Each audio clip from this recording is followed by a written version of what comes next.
The Count of Monte Cristo by Alexandre Dumas. Volume 1, Chapter 70. The Abbe's Chamber. After having passed with tolerable ease through the subterranean passage, which, however, did not admit of their holding themselves erect, the two friends reached the further end of the corridor, into which the Abbe's cell opened. From that point the passage became much narrower, and barely permitted one to creep through on hands and knees. The floors of the Abbe's cell was paved, and it had been by raising one of the stones in the most obscure corner that Faria had been able to commence the laborious task of which Dantes had witnessed the completion. As he entered the chamber of his friend, Dantes cast around one eager and searching glance in quest of the expected marvels, but nothing more than common met his view. "It is well," said the Abbe. "We have some hours before us. It is now just 12:15 o'clock. Instinctively, Dantes turned round to observe by what watch or clock the Abbe had been able to accurately specify the hour. "Look at this ray of light which enters by my window," said the Abbe, "and then observe the lines traced on the wall. Well, by means of these lines, which are in accordance with the double motion of the earth and the eclipse it describes round the sun, I am enabled to ascertain the precise hour with more minuteness than if I possessed a watch, for that might be broken or deranged in its movements, while the sun and earth never vary in their appointed paths." This last explanation was wholly lost upon Dantes, who had always imagined, from seeing the sun rise from behind the mountains and set in the Mediterranean, that it moved, and not the earth. A double movement of the globe he inhabited, and of which he could feel nothing, appeared to him perfectly impossible. Each word that fell from his companion's lips seemed fraught with the mysterious of science, as worthy of digging out as the gold and diamonds in the mines of Guzeret and Golconda, which he could just recollect having visited during a voyage made in his earliest youth. "Come," said he to the Abbe, "I am anxious to see your treasures." The Abbe smiled, and, proceeding to the disused fireplace, raised, by the help of his chisel, a long stone, which had doubtless been the hearth, beneath which was a cavity of considerable depth, serving as a safe depository of the articles mentioned to Dantes. "What do you wish to see first?" asked the Abbe. "Oh, your great work of the monarchy of Italy." Faria then drew forth from his hiding-place 3 or 4 rolls of linen, laid one over the other, like folds of papyrus. These rolls consisted of slips of cloth about 4 inches wide and 18 long. They were all carefully numbered and closely covered with writing, so legible that Dantes could easily read it, as well as make out the sense, it being in Italian, a language he, as a Provençal, perfectly understood. "There," said he, "there is the work complete. I wrote the word finis at the end of the 68th strip about a week ago. I have torn up 2 of my shirts, and as many handkerchiefs as I was master of, to complete the precious pages. Should I ever get out of prison and find in all Italy a printer courageous enough to publish what I have composed, my literary reputation is forever secured." "I see," answered Dantes. "Now let me behold the curious pens with which you have written your work." "Look," said Faria, showing the young man a slender stick about 6 inches long, and much resembling the size of the handle of a fine painting brush, to the end of which was tied by a piece of thread, one of those cartilages of which the Abbe had before spoken to Dantes. It was pointed, and divided at the nib like an ordinary pen. Dantes examined it with intense admiration, then looked around to see the instrument with which it had been shaped so correctly into form. "Ah, yes," said Faria, "the penknife. That's my masterpiece. I made it, as well as this large knife, out of an old iron candlestick. The penknife was sharp and keen as a razor. As for the other knife, it would serve a double purpose, and with it one could cut and thrust." Dantes examined the various articles shown to him with the same attention that he had bestowed on the curiosities and strange tools exhibited in the shops at Marseille as the works of the savages in the South Seas from whence they had been brought by the different trading vessels. "As for the ink," said Faria, "I told you how I managed to obtain that, and I only just make it from time to time, as I require it." "One thing still puzzles me," observed Dantes, "and that is how you managed to do all this by daylight." "I worked at night also," replied Faria. "Night? Why, for heaven's sake, are your eyes like cats, that you can see to work in the dark? Indeed they are not. But God has supplied man with the intelligence that enables him to overcome the limitations of natural conditions. I furnished myself with a light." "You did? Pray tell me how." "I separated the fat from the meat served to me, melted it, and so made oil. Here is my lamp." So saying, the Abbe exhibited a sort of torch very similar to those used in public illuminations. "But how do you procure a light?" "Oh, here are 2 flints and a piece of burnt linen." "And matches?" "I pretended that I had a disorder of the skin, and asked for a little sulphur, which was readily supplied." Dantes laid the different things he had been looking at on the table, and stood with his head drooping on his breast, as though overwhelmed by the perseverance and strength of Faria's mind. "You have not seen all yet," continued Faria, "for I did not think it wise to trust all my treasures in the same hiding place. Let us shut this one up." They put the stone back in its place. The Abbe sprinkled a little dust over it to conceal the traces of its having been removed, rubbed his foot well on it to make it assume the same appearance as the other, and then, going towards his bed, he removed it from the spot it stood in. Behind the head of the bed, and concealed by a stone fitting in so closely as to defy all suspicion, was a hollow space, and in this space a ladder of cords between 25 and 30 feet in length. Dantes closely and eagerly examined it. He found it firm, solid, and compact enough to bear any weight. "Who supplied you with the materials for making this wonderful work?" "I tore up several of my shirts, and ripped out the seams in the sheets of my bed, during my 3 years' imprisonment at Fenestre, and when I was removed to the Chateau d'If, I managed to bring the ravelings with me, so that I have been able to finish my work here." "And was it not discovered that your sheets were unhemmed?" "Oh, no, for when I had taken out the thread I required, I hemmed the edges over again." "With what?" "With this needle," said the Abbe, as, opening his ragged vestments, he showed Dantes a long, sharp fishbone, with a small perforated eye for the thread, a small portion of which still remained in it.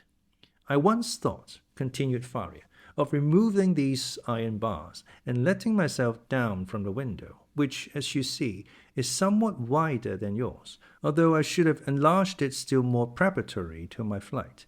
However, I discovered that I should merely have dropped into a sort of inner court, and I therefore renounced the project altogether as too full of risk and danger. Nevertheless, I carefully preserved my ladder against one of those unforeseen opportunities of which I spoke just now, and which sudden chance frequently brings about. While affecting to be deeply engaged in examining the ladder, the mind of Dantes was, in fact, busily occupied by the idea that a person so intelligent, ingenious, and clear-sighted as the Abbe might probably be able to solve the dark mystery of his own misfortunes, where he himself could see nothing. "What are you thinking of?" asked the Abbe smilingly, imputing the deep abstraction in which his visitor was plunged to the excess of his awe and wonder. "I was reflecting, in the first place," replied Dantes, "upon the enormous degree of intelligence and ability you must have employed to reach the high perfection to which you have attained. What would you not have accomplished if you had been free?" "Possibly nothing at all. The overflow of my brain would probably, in a state of freedom, have evaporated in 1,000 follies. Misfortune is needed to bring to light the treasures of human intellect. Compression is needed to explode gunpowder. Captivity has brought my mental faculties to a focus, and you are well aware that from the collision of clouds electricity is produced, from electricity lightning, from lightning illumination." No, replied Dantes, I know nothing. Some of your words are to me quite empty of meaning. You must be blessed indeed to possess the knowledge you have. The Abbe smiled. Well, said he, but you had another subject for your thoughts. Did you not say so just now? I did. You have told me as yet but one of them. Let me hear the other. It was this, that while you had related to me all the particulars of your past life, you were perfectly unacquainted with mine. Your life, my young friend, has not been of sufficient length to admit of your having passed through any very important events. It has been long enough to inflict on me a great and undeserved misfortune. I would fain fix the source of it on man that I may no longer vent reproaches upon heaven. Then you must profess ignorance of the crime with which you are charged. I do, indeed, and this I swear by the two beings most dear to me upon earth, my father and Mercedes. Come, said the Abbe, closing his hiding place and pushing the bed back to its original situation. Let me hear your story.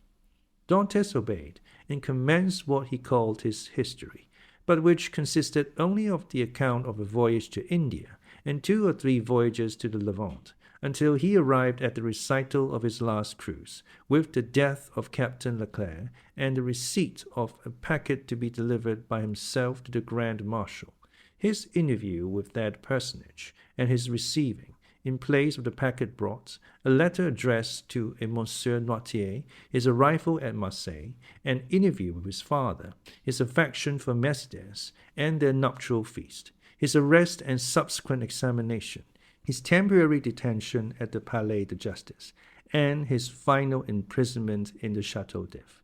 From this point, everything was a blank to Dantes. He knew nothing more, not even the length of time he had been imprisoned. His recital finished, the Abbe reflected long and earnestly.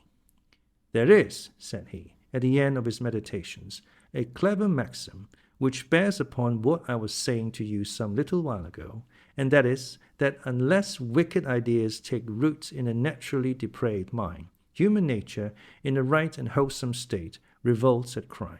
Still, from an artificial civilization have originated wants, vices, and false tastes, which occasionally become so powerful as to stifle within us all good feelings, and ultimately to lead us into guilt and wickedness. From this view of things comes the axiom that if you visit to discover the author of any bad action, seek first to discover the person to whom the perpetration of that bad action could be in any way advantageous. Now, to apply it in your case, to whom could your disappearance have been serviceable? To no one, by heaven. I was a very insignificant person.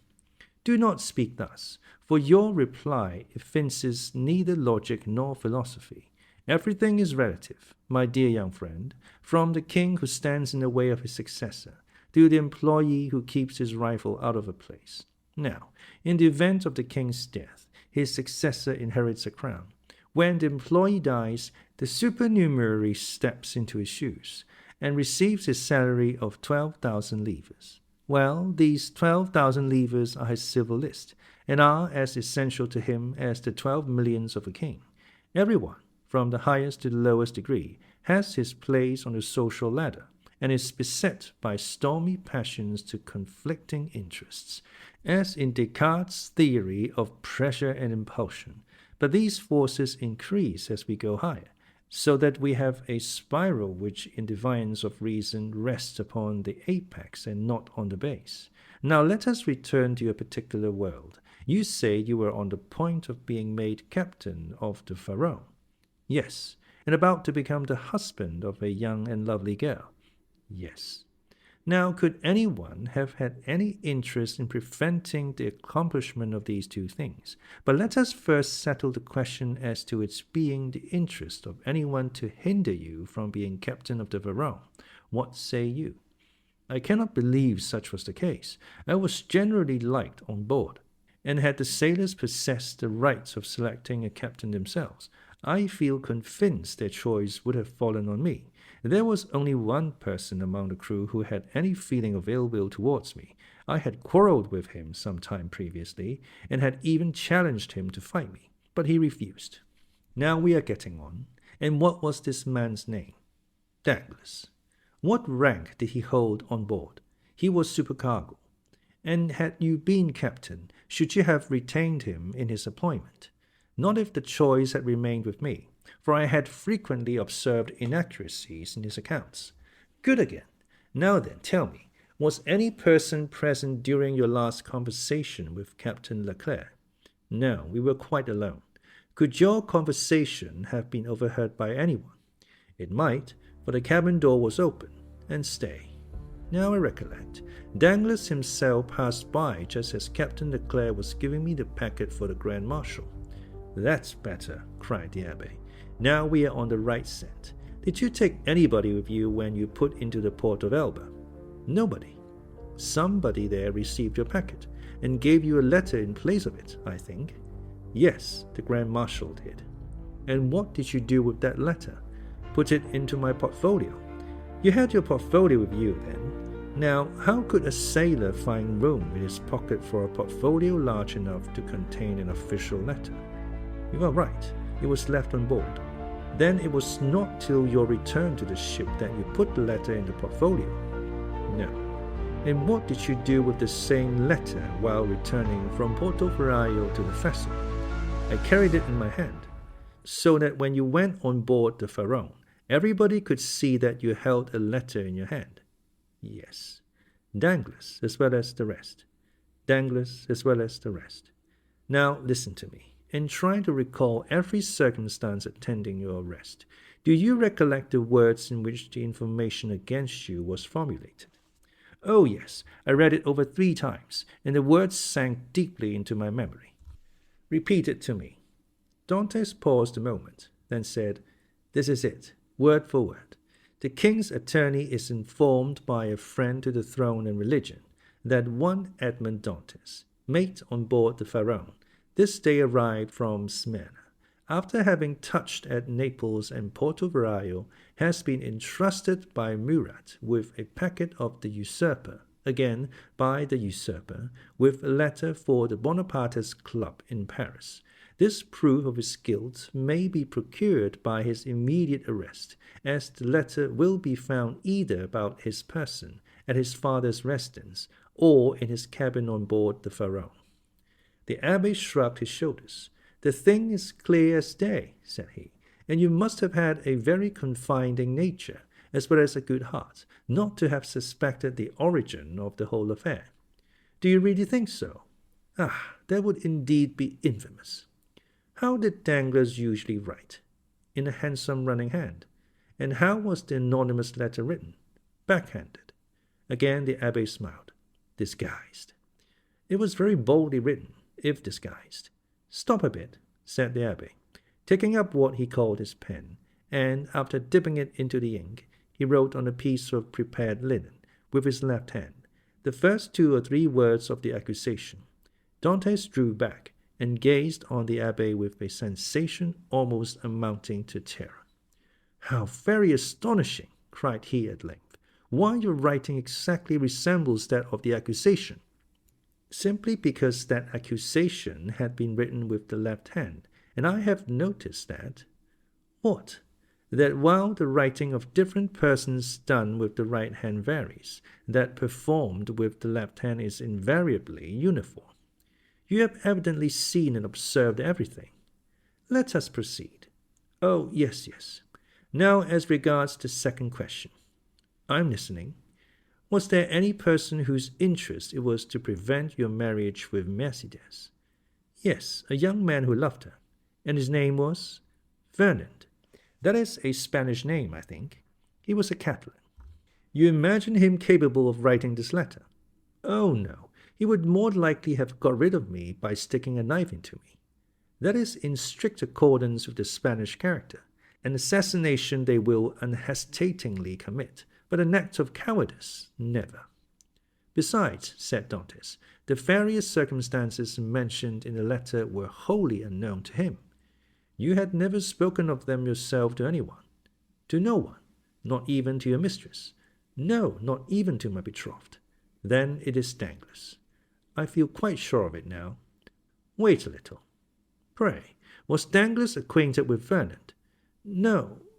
Yes, he was. Now I recollect. What?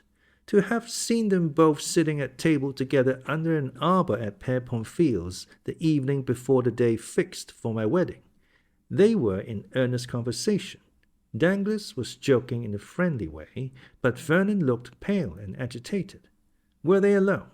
There was a third person with them whom I knew perfectly well, and who had, in all probability, made their acquaintance. He was a tailor named Catalepsy, but he was very drunk. Stay. How strange that it should not have occurred to me before! Now I remember quite well that on the table round which they were sitting were pens, ink, and paper.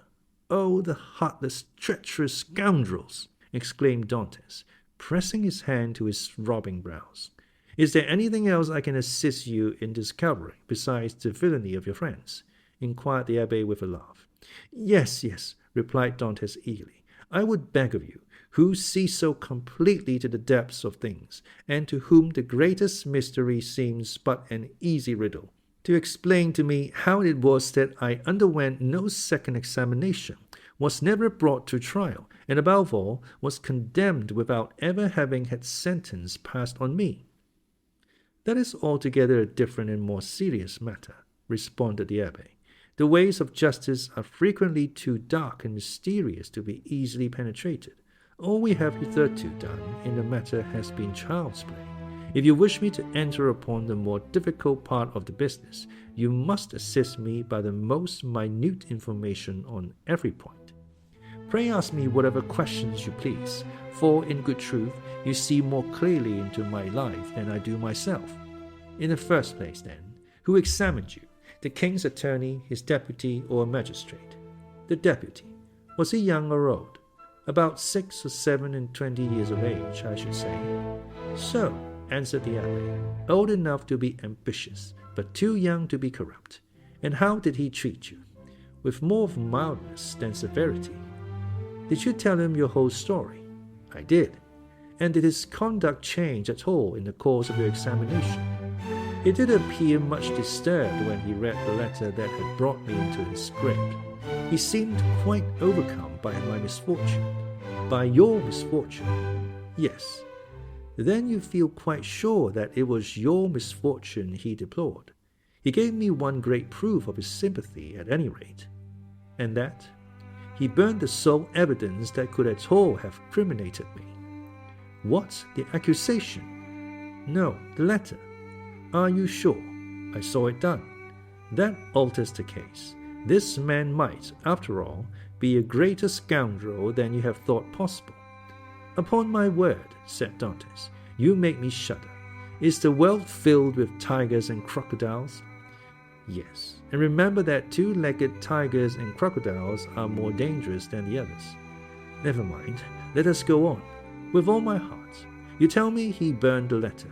He did, saying at the same time, you see, I thus destroy the only proof existing against you. This action is somewhat too sublime to be natural. You think so?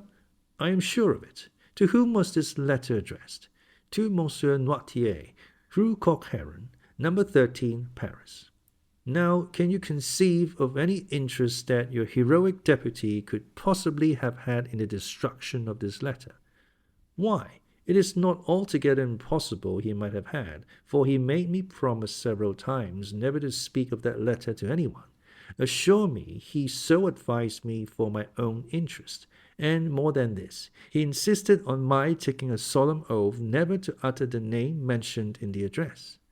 Noirtier, repeated the Abbe. Noirtier. I knew a person of that name at the court of the Queen of Etruria, a Noirtier, who had been a Girondin during the Revolution. What was your deputy called? The Villefort. The Abbe burst into a fit of laughter, while Dantes gazed on him in utter astonishment. What ails you? Said he at length. Do you see that ray of sunlight? I do. Well, the whole thing is more clear to me than that sunbeam is to you. Poor fellow, poor young man. And you tell me this magistrate expressed great sympathy and commiseration for you. He did, and the worthy man destroyed your compromising letter.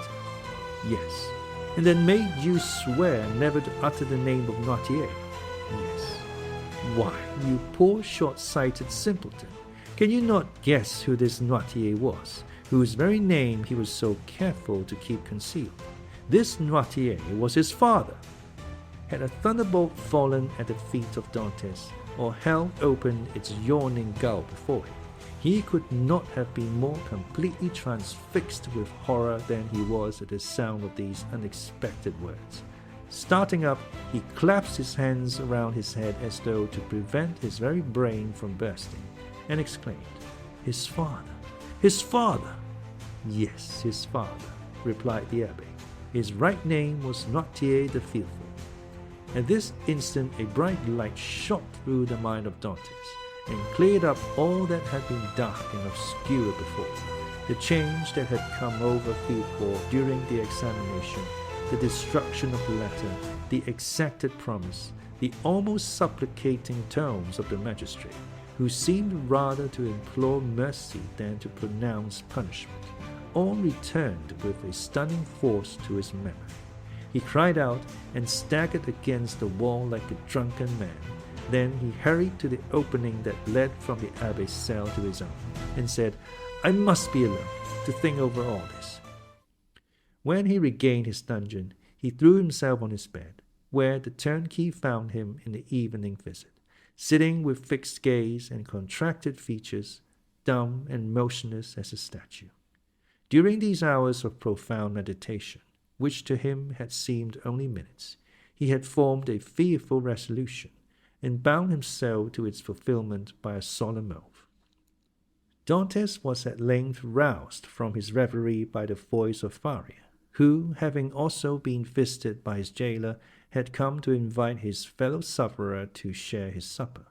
The reputation of being out of his mind, though harmlessly and even amusingly so, had procured for the Abbe unusual privileges.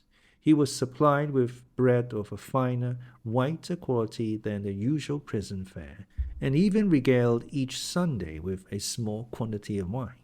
Now this was a Sunday, and the Abbe had come to ask his young companion to share the luxuries with him. Dantes followed him. His features were no longer contracted, and now wore their usual expression. But there was that in his whole appearance that bespoke one who had come to a fixed and desperate resolve. Faria bent on him his penetrating eye. "I regret now," said he, "having helped you in your late inquiries, or having given you the information I had." "Why so?" inquired Dantes. "Because it has instilled a new passion in your heart, that of vengeance." Dantes smiled. "Let us talk of something else," said he. Again the Abbe looked at him, then mournfully shook his head. But in accordance with Dantes' request, he began to speak of other matters. The elder prisoner was one of those persons whose conversation, like that of all who have experienced many trials, contained many useful and important hints as well as sound information. But it was never egotistical, for the unfortunate man never alluded to his own sorrows. Dantes listened with admiring attention to all he said. Some of his remarks corresponded with what he already knew, or applied to the sort of knowledge his nautical life had enabled him to acquire. A part of the good Abbe's words, however, were wholly incomprehensible to him, but, like the aurora which guides the navigator in northern latitudes, opened new vistas to the inquiring mind of the listener, and gave fantastic glimpses of new horizons, enabling him justly to estimate the delight an intellectual mind would have in following one so richly gifted as Faria along the heights of truth, where he was so much at home. "You must teach me a small part of what you know," said Dantes, "if only to prevent your growing weary of me. I can well believe that so learned a person as yourself would prefer absolute solitude to being tormented with the company of one as ignorant and uninformed as myself. If you will only agree to my request, I promise you never to mention another word about escaping." The Abbe smiled. "Alas, my boy," said he, "human knowledge is confined within very narrow limits. And when I have taught you mathematics, physics, history, and the 3 or 4 modern languages with which I am acquainted, you will know as much as I do myself. Now, It will scarcely require 2 years for me to communicate to you the stock of learning I possess." 2 years, exclaimed Dantes. "Do you really believe I can acquire all these things in so short a time? Not their application, certainly, but their principles, you may. To learn is not to know. There are the learners and the learned. Memory makes the one, philosophy the other. But cannot one learn philosophy? Philosophy cannot be taught. It is the application of the sciences to truth. It is like the golden cloud in which the Messiah went up into heaven." "Well then," said Dantes, "what shall you teach me first? I am in a hurry to begin. I want to learn." "Everything," said the Abbe, and that very evening the prisoner sketched a plan of education, to be entered upon the following day. Dantes possessed a prodigious memory, combined with an astonishing quickness and readiness of conception. The mathematical turn of his mind rendered him apt at all kinds of calculation, while his naturally poetical feelings threw a light and pleasing veil over the dry reality of arithmetical computation, or the rigid severity of geometry.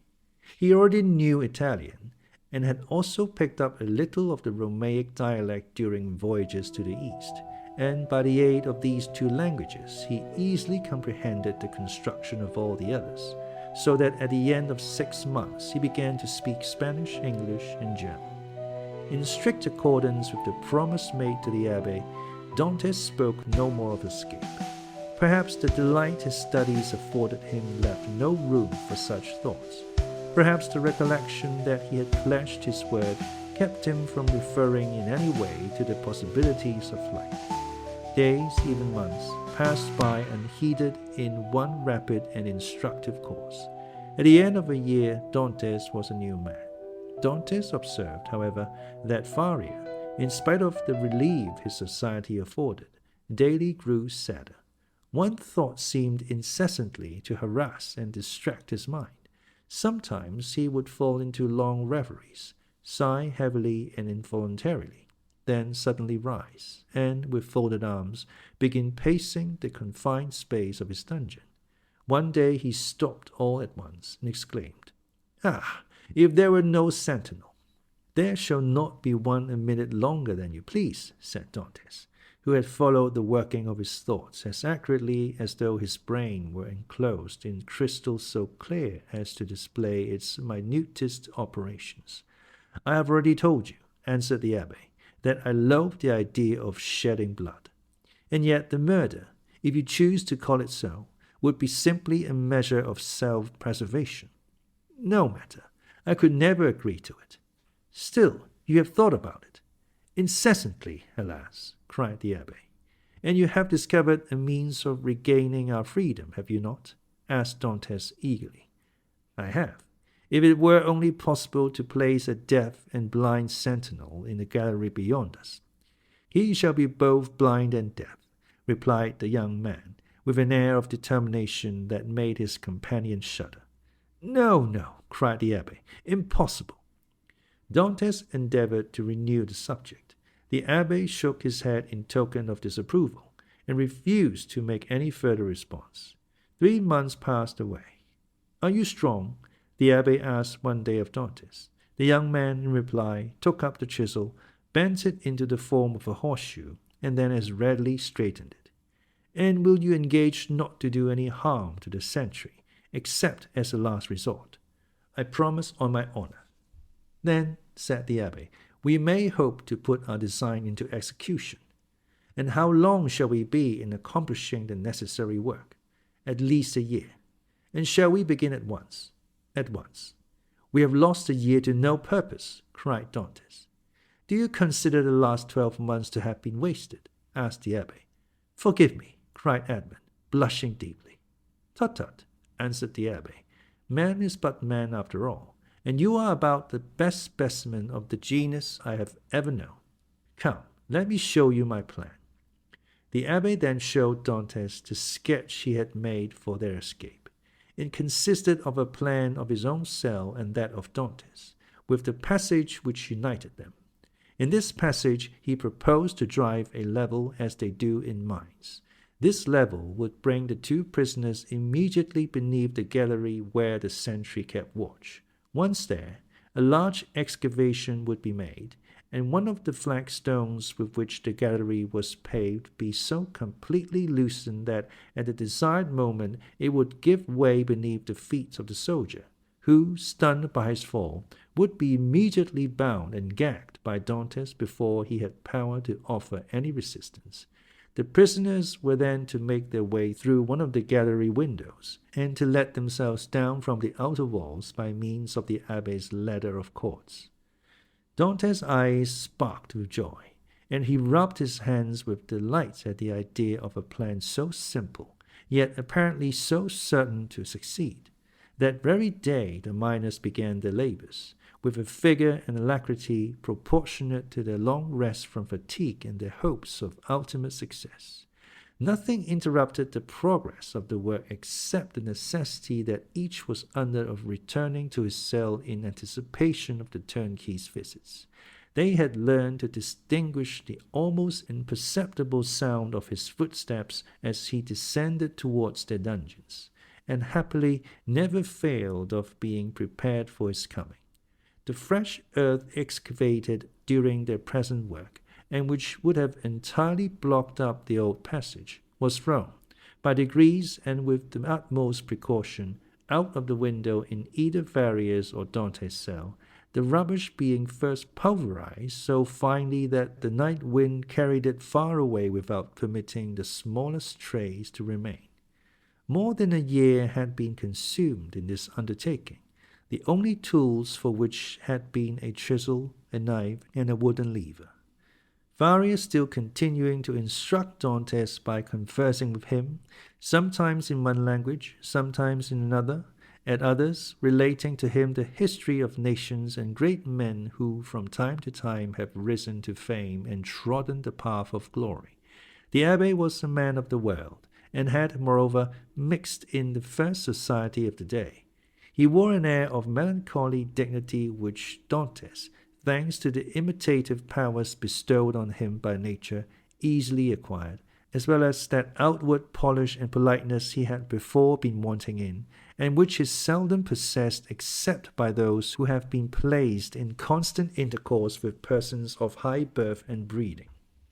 At the end of 15 months the level was finished, and the excavation completed beneath the gallery, and the two workmen could distinctly hear the measured tread of the sentinel as he paced to and fro over their heads, compelled as they were to await a night sufficiently dark to favor their flight.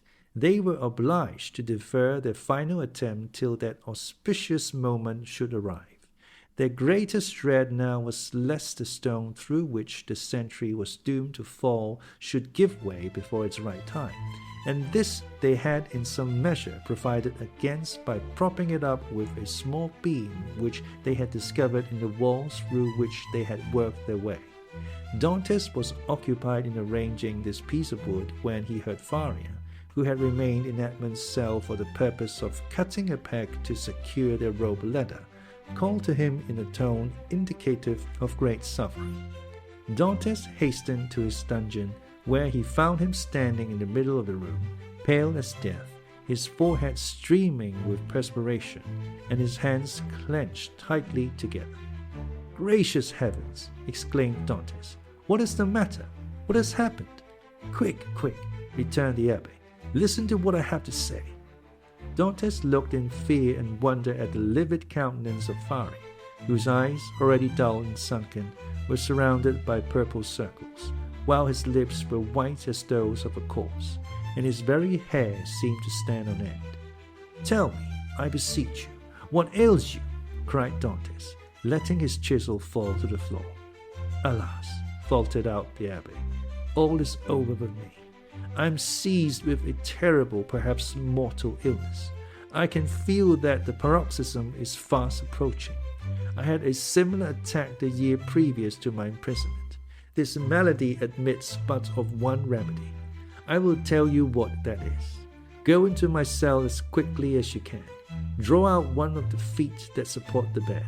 You will find it has been hollowed out for the purpose of containing a small phial, you will see there half filled with a red-looking fluid. Bring it to me, or rather, no, I may be found here. Therefore, help me back to my room while I have the strength to drag myself along.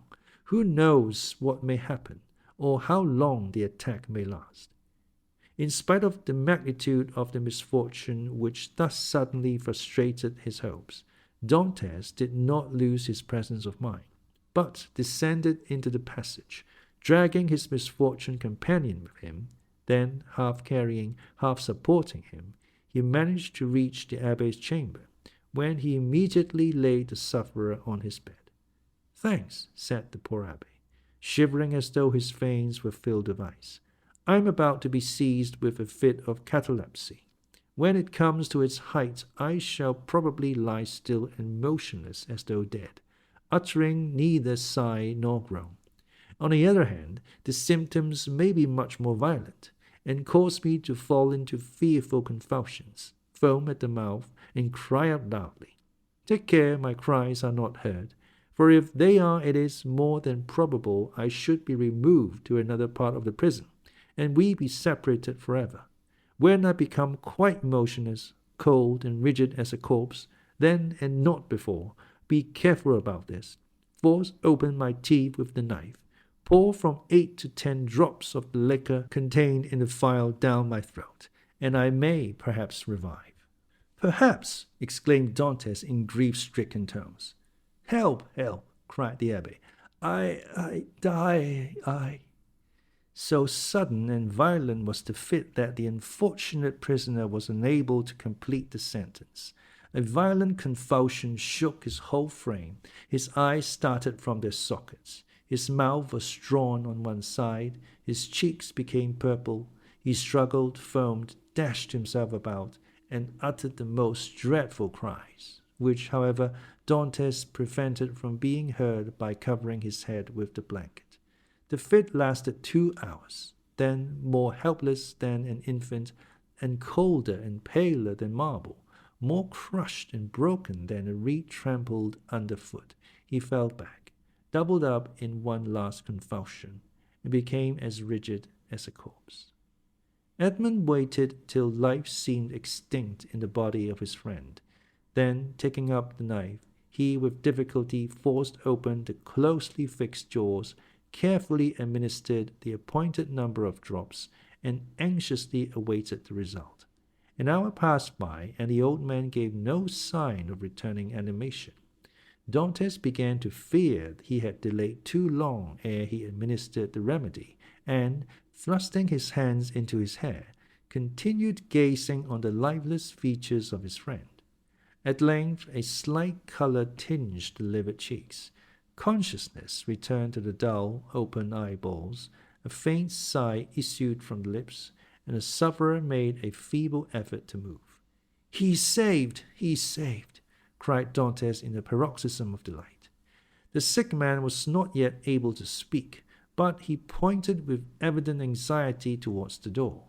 Dantes listened, and plainly distinguished the approaching steps of the jailer.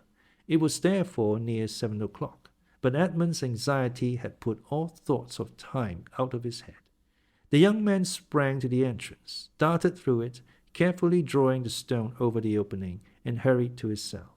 He had scarcely done so before the door opened, and the jailer saw the prisoner seated as usual on the side of his bed. Almost before the key had turned in the lock, and before the departing steps of the jailer had died away in the long corridor he had to traverse, Dantes, whose restless anxiety concerning his friend left him no desire to touch the food brought him, hurried back to the Abbe's chamber, and raising the stone by pressing his head against it, was soon beside the sick man's couch. Faria had now fully regained his consciousness, but he still lay helpless and exhausted on his miserable bed. "I did not expect to see you again," said he feebly to Dantes.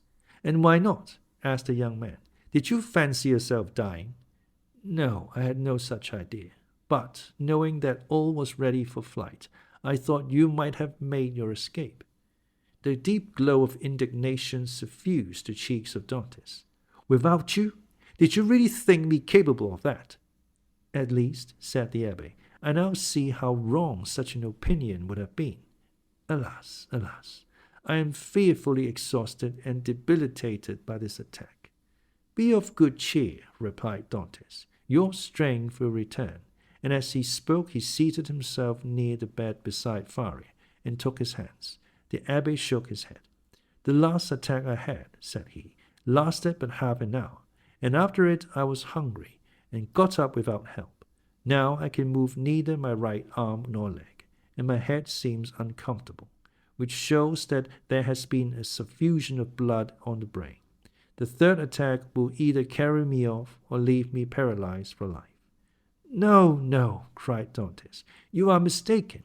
You will not die. In your third attack will find you at liberty.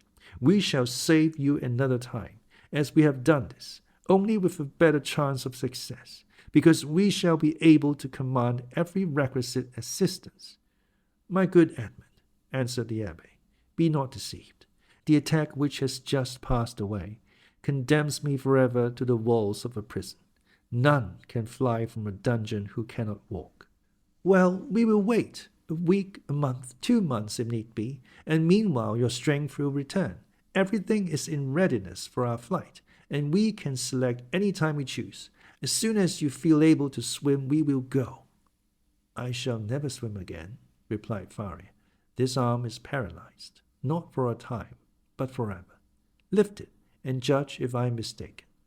The young man raised the arm, which fell back by its own weight, perfectly inanimate and helpless. A sigh escaped him. You are convinced now, Edmund, are you not? Asked the Abbe. Depend upon it, I know what I say. Since the first attack I experienced of this malady, I have continually reflected on it. Indeed, I expected it, for it is a family inheritance. Both my father and grandfather died of it in a third attack. The physician who prepared for me the remedy I have twice successfully taken was no other than the celebrated Cabanis, and he predicted a similar end for me. The physician may be mistaken, exclaimed Dantes, and as for your poor arm, what difference will that make? I can take you on my shoulders and swim for both of us. My son, said the Abbe, you who are a sailor and a swimmer, must know as well as I do that a man so loaded would sink before he had done 50 strokes. Cease, then, to allow yourself to be duped by vain hopes. Then even your own excellent heart refuses to believe in. Here I shall remain till the hour of my deliverance arrives, and that, in all human probability, will be the hour of my death. As for you, who are young and active, delay not on my account, but fly, go. I give you back your promise. It is well, said Dantes. Then I shall also remain. Then, rising and extending his hand with an air of solemnity over the old man's head, he slowly added, By the blood of Christ, I swear never to leave you while you live. Faria gazed fondly on his noble-minded, single-hearted, high-principled young friend, and read in his countenance ample confirmation of the sincerity of his devotion and the loyalty of his purpose. Thanks, murmured the invalid, extending one hand. I accept. You may one of these days reap the reward of your disinterested devotion. But as I cannot, and you will not, quit this place, it becomes necessary to fill up the excavation beneath the soldiers' gallery. He might, by chance, hear the hollow sound of his footsteps, and call the attention of his officer to the circumstance. That would bring about a discovery which would inevitably lead to our being separate. Go, then, and set about this work, in which, unhappily, I can offer you no assistance.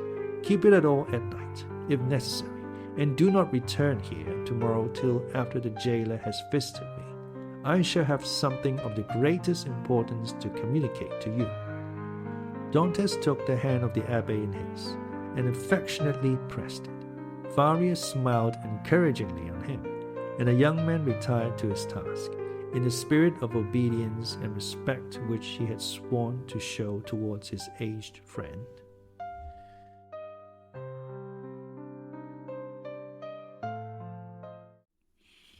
Impute. Impute. Verb. represents something, especially something undesirable, as being done or possessed by someone. Attribute. Catalepsy. Catalepsy. Noun. A medical condition characterized by a trance or seizure with a loss of sensation and consciousness, accompanied by rigidity of the body.